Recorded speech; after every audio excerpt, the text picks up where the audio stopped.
I have always carried the assumption that library archives stretch backward into deep history. Medieval manuscripts, Renaissance texts, ancient chronicles preserved through centuries of careful stewardship.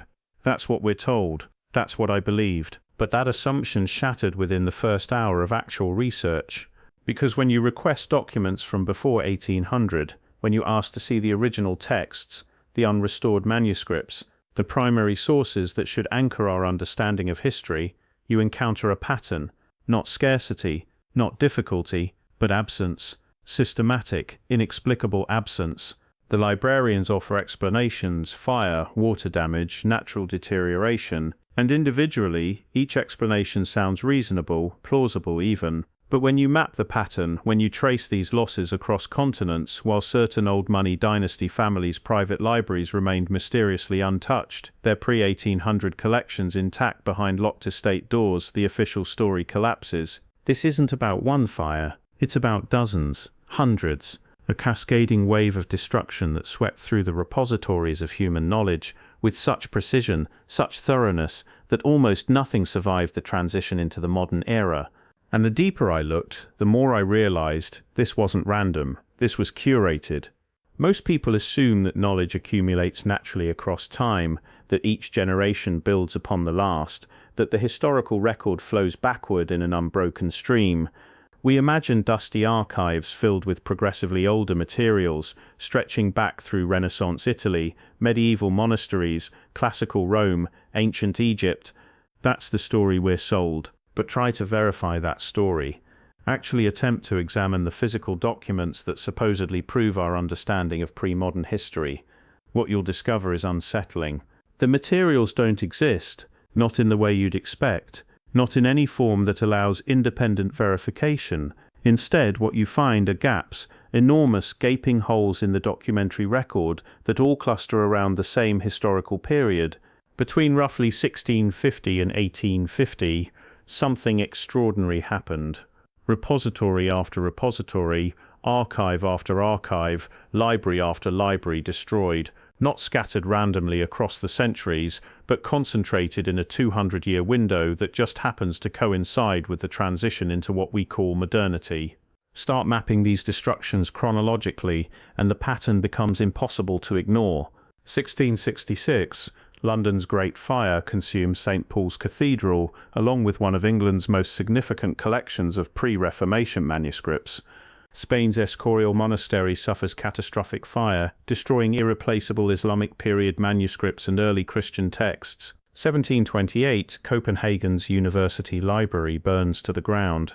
Thousands of medieval documents lost, including the only surviving copies of numerous Norse and Danish historical records. 1731, London's Ashburnham House fire destroys substantial portions of the Cotton Library, manuscripts dating to Anglo-Saxon England, many representing sole surviving examples. 1755, Lisbon's earthquake triggers fires that obliterate the Royal Library, Jesuit archives, and countless private collections spanning centuries of Portuguese scholarship. 1794, revolutionary France systematically dismantles and destroys aristocratic and ecclesiastical libraries across the entire country. 1812, Napoleon's retreat from Moscow leaves the Kremlin archives, library collections, and historical documents in ruins. 1814, Washington's Library of Congress loses its complete founding collection of 3,000 volumes. The list extends further. Italy, Germany, the Netherlands, England, again, Russia again, Spain again, conflagration after conflagration, each erasing centuries of accumulated documentation. Here's an exercise: open Wikipedia, yes I know, but bear with me, and search for their list of library fires throughout history. Scroll through that chronology carefully, observe the dates, notice the clustering, count how many occurred within that precise 2-century window, then return here and explain in the comments whether you genuinely believe this represents coincidence. Because once you observe the timeline assembled, once you tally them yourself, the standard explanations begin feeling inadequate. These weren't merely accidents of fate or natural disasters striking randomly. Yes, these fires occurred during periods of political upheaval, but political turmoil doesn't account for the surgical precision. Wars devastate cities chaotically, Earthquakes don't selectively target libraries while sparing adjacent structures.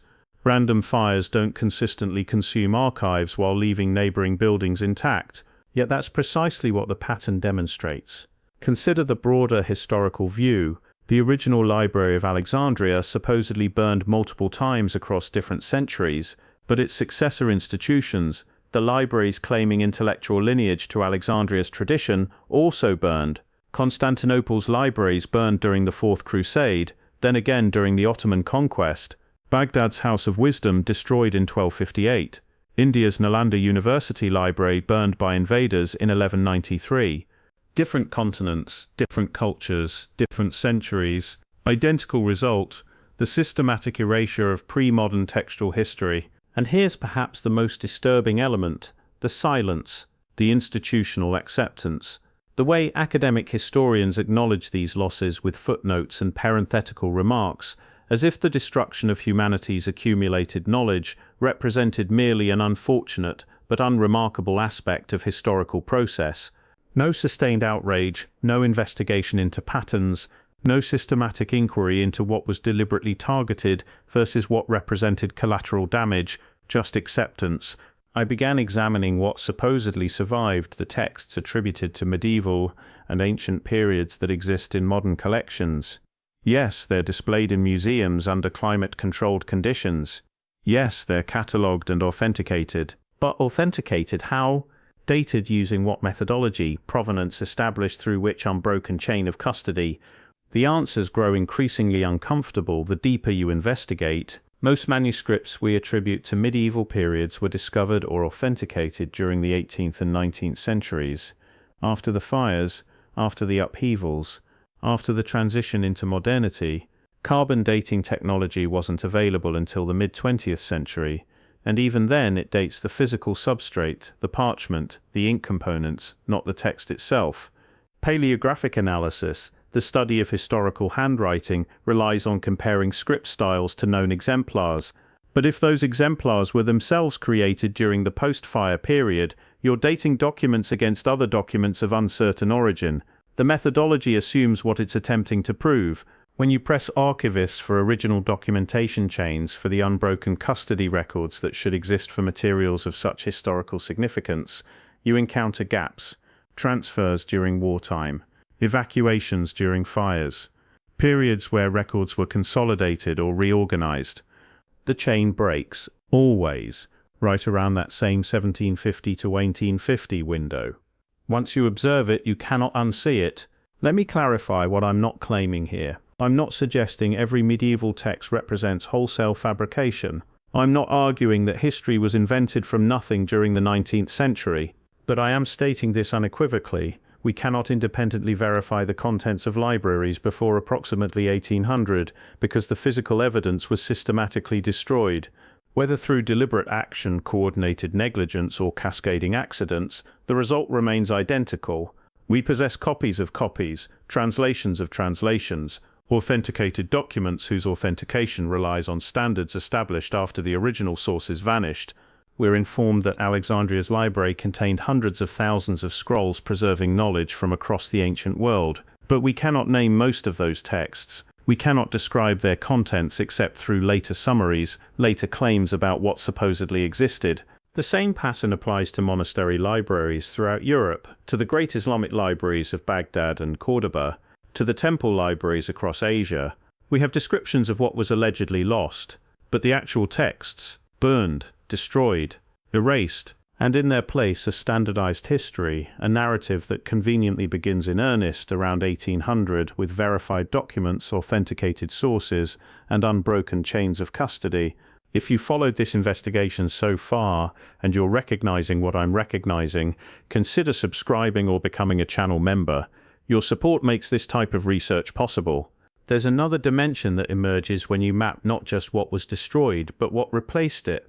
After the fires, after the upheavals, after the consolidation of scattered archives into national libraries and state-controlled institutions, something fundamental shifted.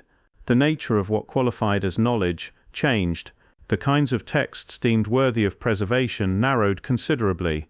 The editorial standards, the cataloging systems, the entire framework for understanding history, all of it standardized under centralized authority. Who decided what would be reprinted after the fires? Who determined which surviving manuscripts would be authenticated and which dismissed as forgeries? Who established the chronologies we still accept today as authoritative? Not independent scholars working in isolation, not competing traditions preserving different versions of the past, but centralized institutions, state libraries, national archives, universities operating under royal or governmental charters. This raises a question that should trouble anyone who values historical truth. What didn't fit the emerging narrative? What texts described technologies that contradicted the story of linear progress from primitive to modern? What histories suggested different political structures, different forms of social organization, different understandings of human capability? What was deemed too dangerous, too destabilizing, too incompatible with the world being constructed during the 1800s? We'll never know, because it burned. Let me show you something specific, a pattern within the larger pattern. Across the destroyed library collections, certain categories of texts appear with suspicious frequency in the lists of losses: alchemical treatises, hermetic manuscripts, technical manuals describing construction methods that modern engineers struggle to explain, astronomical charts that predate the supposed invention of precision instruments by centuries, geographical maps showing coastlines and land masses with accuracy that shouldn't have been possible given the technology officially available. These aren't fringe subjects relegated to the margins of scholarship. They appear in catalogue after catalogue, mentioned in passing as components of collections lost to fire or neglect. But when you aggregate them, when you observe how consistently these specific types of knowledge disappeared while other categories survived, you begin detecting a curation process at work. The texts that survived: religious doctrine in approved versions, classical literature in carefully edited translations, historical chronicles written by victors, preserved by states, legal codes, administrative records, the machinery of power, and the narratives that legitimize it. The texts that burned: alternative cosmologies, technical knowledge suggesting advanced capabilities that don't fit the primitive to modern progression narrative, histories that contradicted emerging national mythologies, books describing the world differently than the standardized model required. And that's where forbidden becomes unavoidable as a descriptor. Not because someone literally stamped these texts with that label, but because the pattern of destruction suggests selection, choice, intentionality. Certain knowledge was permitted to continue, other knowledge had to end. I keep returning to a specific set of images: royal portraits from the 1850s through 1880s, European monarchs posed in their private libraries, surrounded by shelves of leather-bound volumes, stretching back into atmospheric shadow. Here's what gnaws at me: those libraries still exist, the families still occupy the estates, the books still line the walls behind velvet ropes and security protocols, and we're not allowed to read them. Not the public, not independent researchers, not historians requesting access to verify the very sources cited in academic texts.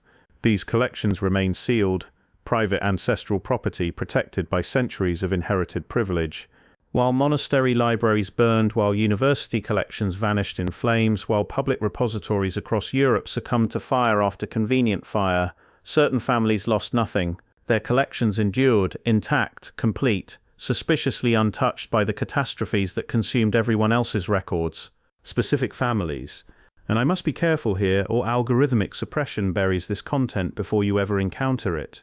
Families whose names appear consistently in banking, in industry, in the consolidation of power across the exact period when everything else burned. What do those books contain? What knowledge sits behind locked doors in estates you'll never enter? What texts were deemed too important to risk in public institutions, too valuable to trust to the masses, too dangerous to allow widespread access? Ask yourself, why did public archives burn while private collections survived? Why were certain bloodlines immune to the fires that ravaged institutional knowledge? And why, 2 centuries later, do those same families still refuse access to materials that could answer the very questions historians claim remain unresolvable? Let me ground this in something you can verify independently. Visit any major research library. Request original manuscripts from before 1750, not facsimiles, not published editions from later centuries, the actual physical documents. You'll find they're extraordinarily rare. And the ones that exist often share specific characteristics. They originate from royal collections, from state archives, from institutions with direct governmental connections. The independent monastery libraries, the private scholarly collections, the merchant guild archives, those materials are lost, but the state-sanctioned materials survived. Convenient, wouldn't you say? Now go further. Ask to examine the acquisition records for these surviving documents. When did the library obtain them? From whom?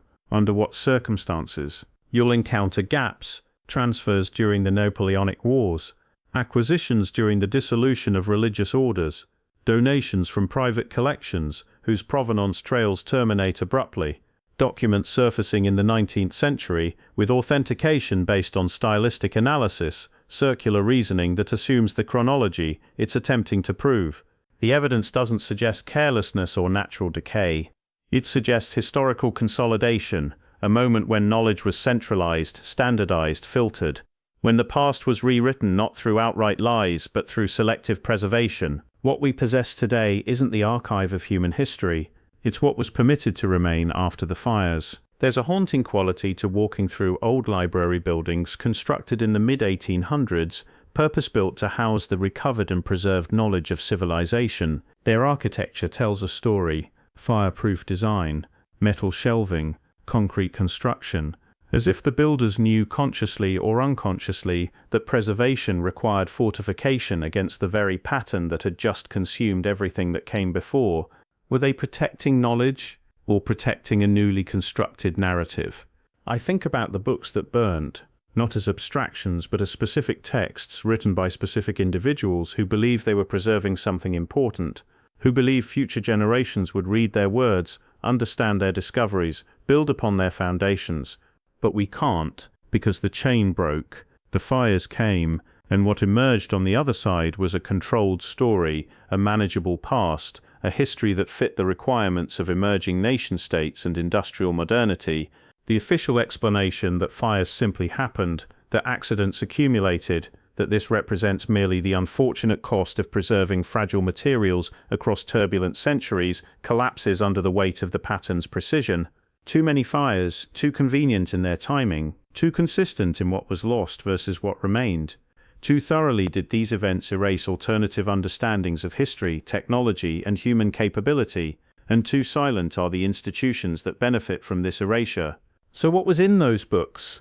What knowledge burned in library after library, century after century, until nothing verifiable remained before 1800? We cannot know. That's the mechanism of control. You cannot question what you cannot access. You cannot challenge narratives built on sources that no longer exist. You cannot verify claims about the past when the evidence is ash. What we're left with is faith. Faith that the summarizers accurately represented what they destroyed. Faith that survivors of the fires preserved the most important materials. Faith that the institutions now controlling access to history have no incentive to maintain particular narratives over others. But when you examine the pattern, the systematic, coordinated, impossibly precise destruction of pre-modern records across continents and centuries, that faith becomes difficult to sustain. Maybe there were advanced construction techniques we've forgotten. Maybe there were alternative energy systems, social structures, technological capabilities that don't fit the story of linear progress from primitive to modern. Maybe the world before 1800 was radically different than we've been taught. And maybe that difference was incompatible with the order being established in its place. Or maybe it was exactly as we're told: random fires, natural decay, the simple entropy of time working against preservation. But either way, the result is identical. We exist in an era where human history begins in earnest around 1800 with verified sources, authenticated documents, and institutional authority. Everything before that exists only in translation, in copies, in versions filtered through the very institutions that benefited from consolidation. Ask yourself, what did we lose? What couldn't be allowed to survive the transition? What knowledge was too dangerous to permit across the threshold into modernity? And when you realize you'll never know the answer, that the fires made certain, you'll never know, the silence becomes deafening. Because if you wanted to erase a past, if you wanted to rewrite history at scale, you wouldn't need to destroy every copy of every text. You'd only need to destroy enough that verification becomes impossible. enough that the surviving fragments could be reinterpreted, reorganized, and presented as authoritative by the institutions you control. You'd need fires, lots of them, across a critical period, targeting the repositories that preserved alternative knowledge, and then you'd need everyone to accept it as coincidence.